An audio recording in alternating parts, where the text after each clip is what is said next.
La Niña et le réchauffement climatique auront un impact sur la saison cyclonique 2024-2025. La Niña, dont le retour est prévu prochainement, sera de courte durée et de faible intensité. Elle renforcera l'augmentation de pluies excédentaires en Nouvelle-Calédonie entre novembre 2024 et mars 2025. Le risque de phénomènes cycloniques majeurs reste entier, comme chaque année à cette saison. Cette année, donc, on est à la fois sous l'influence du phénomène La Niña et on est aussi, donc ça c'est pas que cette année, c'est depuis quelques années déjà, sous l'influence du changement climatique.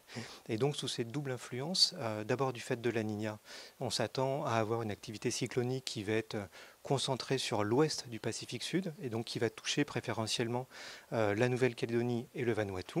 Donc on a un risque, on va dire, qui va être entre, d'après nos modèles de prévision, entre normal à accru sur la région, un risque renforcé cette année. Et d'autre part, du fait du changement climatique, eh bien, on observe un renforcement des précipitations. Ce que nous dit le GIEC, c'est que les fortes précipitations se renforcent d'environ 7% depuis qu'on commence à ressentir les effets du changement climatique.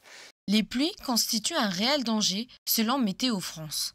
C'est pourquoi la sécurité civile de la Nouvelle-Calédonie reste vigilante et continue de donner des consignes de sécurité et de prévention afin d'appréhender au mieux les mois à venir. C'est des relais avec Météo France sur le phénomène qui approche pour déclencher la première alerte qui est la préalerte cyclonique.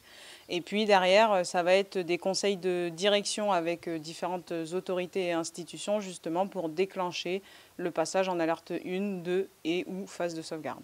C'est important de pouvoir constituer un lot d'urgence pour se préparer au passage d'un phénomène cyclonique. En alerte, on rappelle les consignes aux mairies, justement pour qu'elles puissent être relayées par eux auprès de la population et même nous, la DSCGR, auprès du gouvernement. Des bulletins d'activité cyclonique et d'information sont disponibles sur le site du gouvernement de la Nouvelle-Calédonie afin de suivre les dernières prévisions en cas de phénomène cyclonique.